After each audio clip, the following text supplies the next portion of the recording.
What happened was I was smoking so much that I started throwing up. I was physically ill. I went to an allergist and he said to me, your lungs are at 75% capacity. I had no brain left. I had no attention span. I couldn't read a menu. I couldn't do anything. I had very bad stomach problems, a very bad cough. I really felt like I was killing myself. Welcome to Wham Bam Thank You Pam. I'm your host, Pam Gaslow, writer, former stand-up comedian, and mastermind behind the 50-year plan to success. I also learned the hard way that you don't bring your vibrator to rehab and wrote a book about it. Here we have bold, unfiltered conversations about sex, relationships, personal lives, and pop culture with a sharp, sexy, and comedic edge. Wham Bam Thank You Pam is the wildly entertaining, no-holds-barred discussion you didn't know you needed.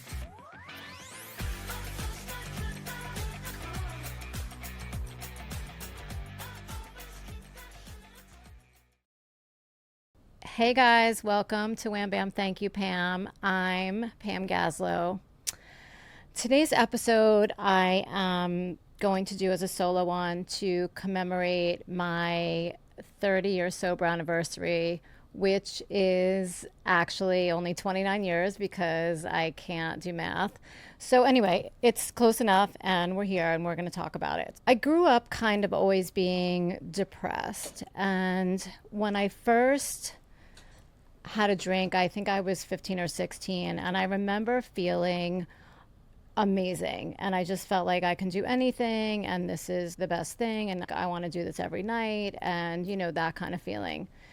And from there, this is a lot of years, so I'm not going to give every detail, but I'm going to try to say what I think is important. So anyway, I drank in high school, and when I was about to go to college was sort of when things kind of unraveled, and I was afraid. Like, I didn't want to leave high school. I felt very safe and secure there, and everyone was going to college, so this is what I was supposed to do. So I picked a school for all the wrong reasons, and I had no clue what I was doing at 18 years old. So I was like, I want to go to University of Colorado in Boulder. Why? Because I had been there once and looked at the campus and thought it was really pretty. So that's really not a great basis to make, a 4-year life decision on. Anyway, so I went to school there, and I always felt like I didn't have the rule book for life. I didn't know how people did anything. I didn't even know how you picked where to go to school. I felt like I had no guidance, and I felt completely lost and clueless and scared.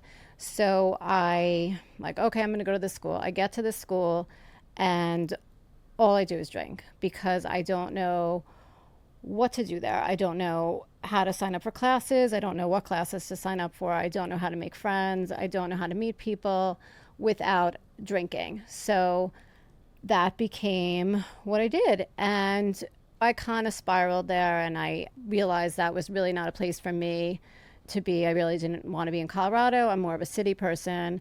Came home, went back to New York. I went to school at home for a semester, and then I wound up in Washington, D.C.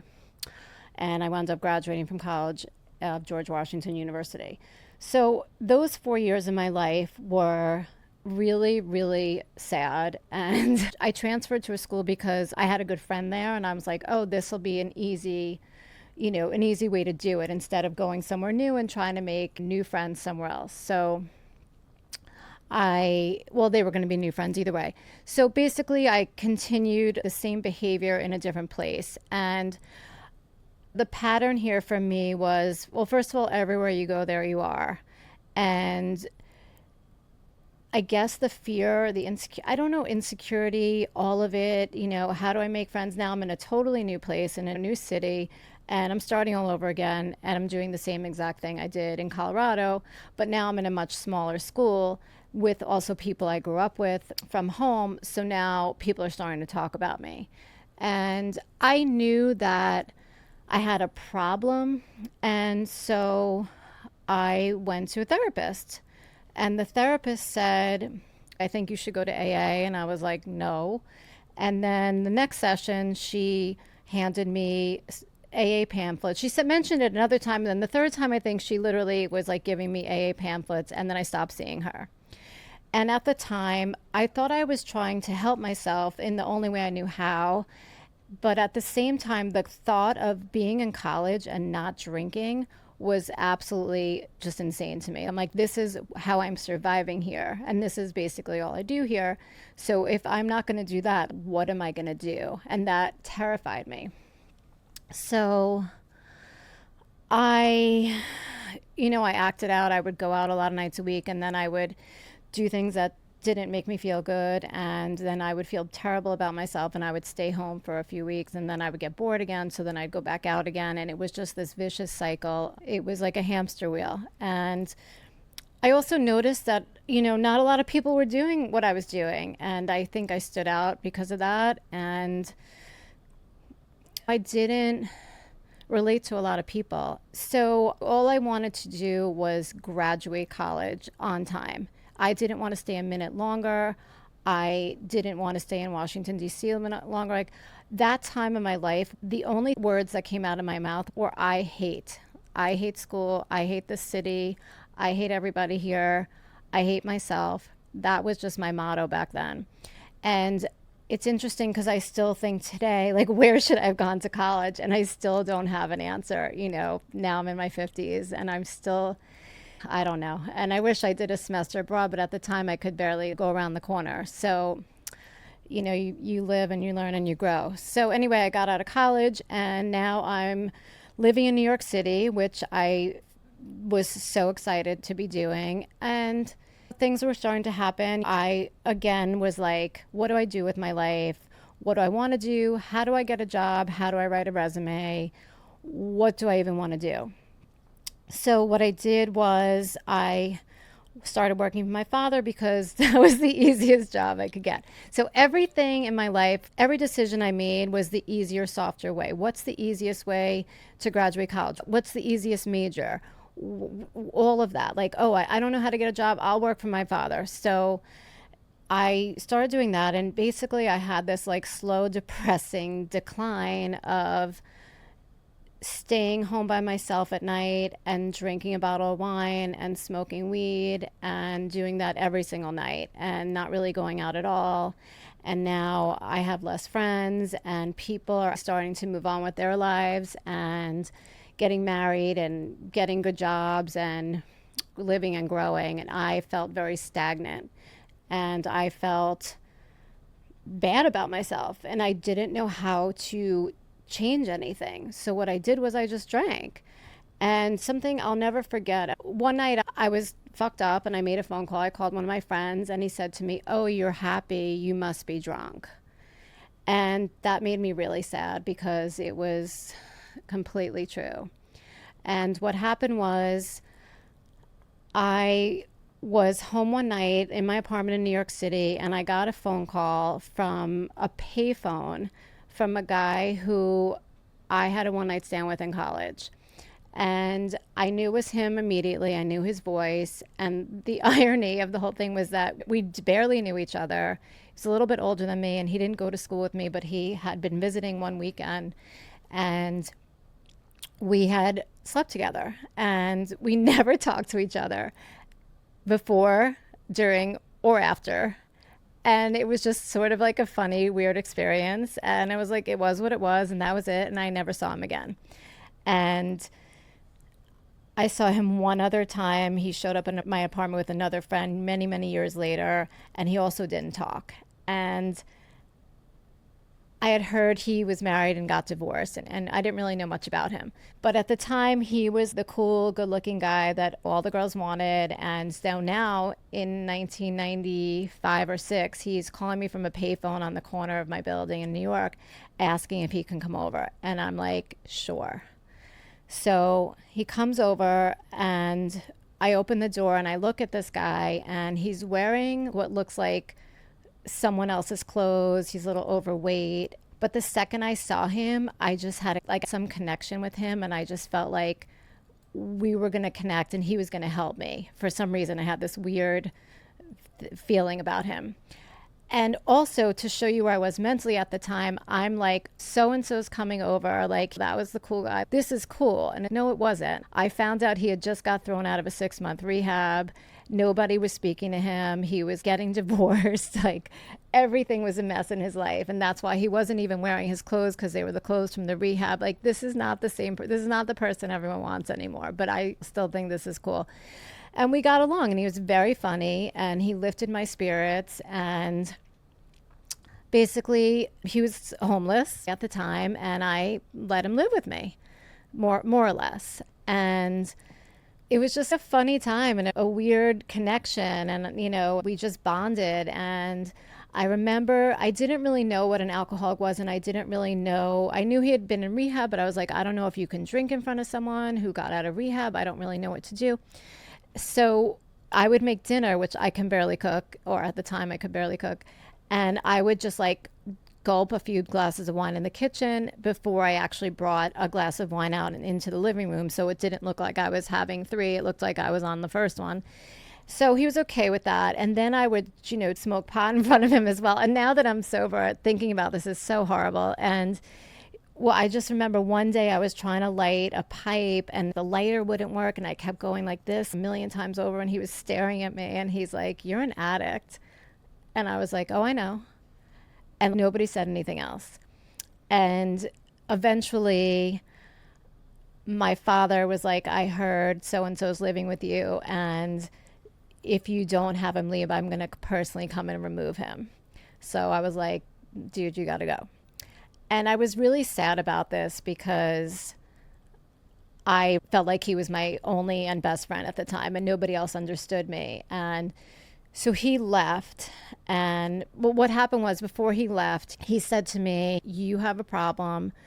You need to go to an AA meeting. You need to raise your hand. You need to talk to somebody, and you need to ask for help." And he's like, "Your life is a mess. You're miserable. Is this how you want to continue to live?" And I looked at him and I was like, we both came from the same background. I'm like, well, that could be me. I'm not that yet, but that could be me. And, I had therapists over the years tell me to go to AA and stuff like that. And I never listened. And this guy I listened to. So, and then he left, and he left the state, and we would just stay in touch by phone. And so I went to my first meeting near my house, and it was a Sunday night, and all I remember was a woman was talking about being obsessed with a guy. And I was like, I relate, I belong here. She wasn't even talking about alcohol. And I kept going to meetings, and it's so long ago now, but I remember thinking my life is over. Like, that's it. It's over. I'm 26. It's done. And I went to another meeting, and a woman asked me to have coffee after, and she said, I was very, like, I would think I was crying, and she said, "I can see you have no hope. Why don't you borrow some from me?"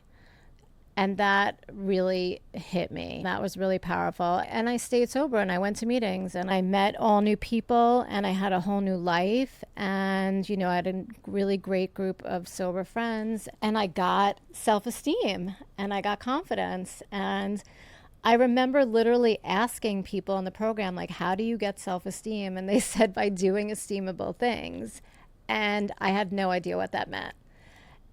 Obviously, I had to learn. And if someone out there is not sure what it means, like I didn't, it was just like, staying sober one day at a time is an esteemable thing. You're doing something good for yourself and that you should be proud of.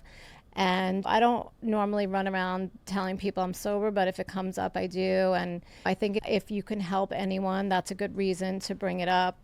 So what happened was, I stayed sober for 8 years, and my life was pretty good. And I started a business of my own and started just getting confident and doing things. And when you start drinking or getting high, you stop growing emotionally and mentally. And I was mentally in the head of an 18-year-old, which is why I thought things like, oh, it's cool that this guy's coming over, or it's cool that I'm getting high and drunk by myself all the time. Like, none of that was cool.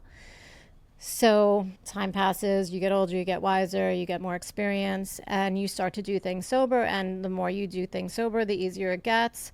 And when people say things like, how am I going to go to my wedding? And how am I going to go here? And I'm like, well, you don't even have a boyfriend. Like, one day at a time. Like, and I go to weddings sober, and I've done everything. And people are even like, how do you travel sober? How do you go to this city and that city? Just like you live in your own city, you just don't drink and get high. And I'm not going to say every day is amazing. It's not. And it's hard. And if this were easy, everybody would do it. And you have to want it. It's not for people that need it. It's for people that want it. And I wanted it. And so I stayed sober 8 years. I'm going to just try to, you know, I relapsed a few times. Over the last 29 years, I've relapsed a couple of times. And I wound up when I was 38, I went to rehab. And when I was 48, I went to rehab. Both times for weed. I have not had a drink since July 12th, 1996. And weed was my, you know, something I enjoyed more. And I'm very tempted by it. It's very seductive to me. And truth be told, the times that I relapsed was all with men in primarily a sexual scenario. And it's just it's a slippery slope for me. I can't be around that. And you know what happened was, it's very humbling. So I went to rehab at 38 and I stayed sober another 8 years. And then I moved to Miami, which he's laughing. And same thing, hanging out with a guy. I didn't have friends here. I didn't know anybody. I wasn't working. A guy takes out a bong. I'm like, oh, fuck it. Okay. And right, it's never a good idea. And that one night with the bong, you know, I want to share something else also, what I'm thinking of it. Like being bored, I used as an excuse. And there are so many things to do when you're bored. And if I can help somebody today just not get high because they're bored, don't do it. Like take a walk, do anything else. Like the feeling passes. And so I'm with this guy and I do a bong hit. And then I'm like, what's the name of your dealer? What's his number?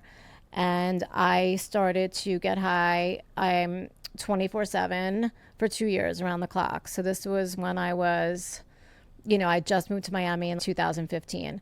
So my life became so small very fast. I proceeded to make very few friends here. I proceeded to never really leave my house.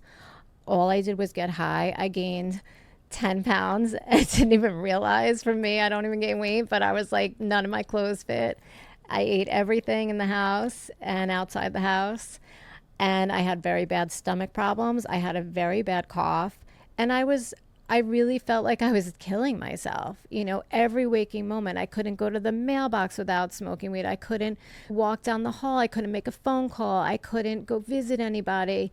It was so bad and so pathetic. And I remember saying to myself, I had become the person that I would make fun of. I'm like, I have now become a loser. And I was almost 50 years old. And I was like, if I can't get sober, I'm going to kill myself because I have nothing to look forward to. I have nothing to live for. This was in my head. Like all of this was in my head. And it was negative, negative, shit. And I couldn't get out of this spiral of shit. And I remember thinking, okay, well, if I just meet a guy here, forget the guy I got high with, but if I just get a boyfriend here, that'll change everything. And then I won't want to get high all day. If I just find something I want to do again, because I had my own business in New York for 10 years. And when I moved here, I closed it. So I didn't know what I was doing. If I just this, everything will be okay. And I said that to myself all the time for a year. And I finally had to have the awareness that what I needed to do was to get sober, not find a boyfriend, not find a job, not find a hobby, not work out, not eat healthy. I needed to get sober because when you're not sober, your mind is not clear and you're thinking all these crazy things and you're thinking, I'm just going to think my way out of this. It doesn't work like that. And what happened was I was smoking so much that I started throwing up. I was physically ill. I mean, the vape pens, it was so toxic. And I had stopped smoking pipes and bongs because I had went to an allergist because I had bad allergies. And he said to me, you know, your lungs are at 75% capacity. And I looked at him and I said, what are they supposed to be at? That's how fucking stupid I was, okay? I had no brain left. I had no attention span. I couldn't read a menu. I couldn't do anything. And it was truly pathetic. I remember watching my 600-pound life. I would sit home and I would be like, oh my God, these people are in relationships and I'm not. Like, I weigh 100 pounds. I can't even leave my house. It was so sad. And I'm just like, I don't want to live like this anymore. And once I started throwing up, I got really scared. And then I called rehab and I just said, I'm coming. So rehab is to me the worst place ever. Okay, I don't like being in rehab. When you go to rehab, you are at the lowest point of your life pretty much, because nobody's going to rehab on a winning streak. No one's signing up and being like, hey, I want to go there. It sounds fun. Okay, it's not. And the place that you're in mentally, when you check yourself into a treatment center, you are like, that's it. I fucking give up. You know, like, I can't do this myself. And you feel so awful, but at the same time, you have to feel good about it because you're now taking an action, like awareness, acceptance, action. Okay, I'm aware I have a problem. I'm accepting it. And now I'm going to take an action, which is so hard for so many people. And that's why it's so much easier to stay getting high every day. So, okay, I'm calling this rehab. And the conversations with the rehab were funny because I had nothing else to do. So I'm going to interview every rehab on earth. And I'm going to write, and I wrote a book about this, and I would take notes. And they're like, oh, well, you have to cook your own food. I'm like, not coming. And then another place was like, oh, it's like community living. And I'm like, what the hell does that mean? And I said, well, I'm too fucked up. I can't cook. I don't know how to cook. And I can cook a little now, but it's not the point. I was like, I don't have the head to cook in rehab. Like, stop, like, help me. And so she's like, all right, we'll get you food. And I'm like, do they have hair dryers? Can I bring my dog? I didn't even want to bring my dog. I was just asking idiotic questions. Anyway, I went to this treatment center in West Palm Beach and I hated myself. And I remember the counselor said to me at the beginning, he said, would you treat anyone the way you treat yourself? Would you talk to someone the way you talk to yourself? And I was like, no. And he's like, you should be grateful that you're here. You know, don't hate yourself because you have a disease and, you know, you're on the right path. You made it here. You're already like, you're a winner now. And that changed my perspective. And it's not easy going to rehab in your late 40s. Everyone there was half my age, but they were awesome. I mean, a lot of them are dead now, which is reality and very sad. And they loved me. And, you know, the first few days are fucking hell. And I couldn't eat anything for like 5 days. My stomach was so messed up from smoking and I was so nauseous and I felt like shit. And eventually you start to get it together and then you start talking to people and it's hard. Some people love it. I personally hate it. I don't want to be living with people I don't know. I don't want to be in a strange place. I don't want to not know what I'm eating. It's all foreign. It's hard. So you have that foreign environment on top of the fact that you're mentally in a fog for 2 years and you haven't had a coherent thought. And it's a lot. And I said the first time I went to rehab, I'm like, I never want to come back here again. I'm never going to get high again. And I did. And I made it through the second one. So I had 6 years in June, completely sober again. And I'm really grateful. And the truth is that every step in your life, everything that happens to you leads you up to this point. And I have a healthy fear of relapsing. And I try to speak to sober people. A lot of my friends are sober, but not all of them. And I don't want to live a tormented, tortured life. Is it always fun? No, it's not. But the alternative to me literally sounds like hell. Like I'd rather not live than be getting high and chasing that all the time and that being my whole focus. And talk about a steamable thing. Like if I did that again, I will just spiral. And I am really proud of where I am today. And I'm really grateful that I have AA and I have sober friends. And for anyone that's struggling, there's help. You can't do it alone. Don't do it alone. You need accountability. You need support. And you need to be honest. And I think that's something that I kind of pride myself in. And that's why I just try to speak the truth and tell everyone, you know, there's a million details I didn't get into. It's too many years, but there's always help out there. You're not alone. And it's a much better way of life. And so I just want to thank everyone for listening. And I'm grateful.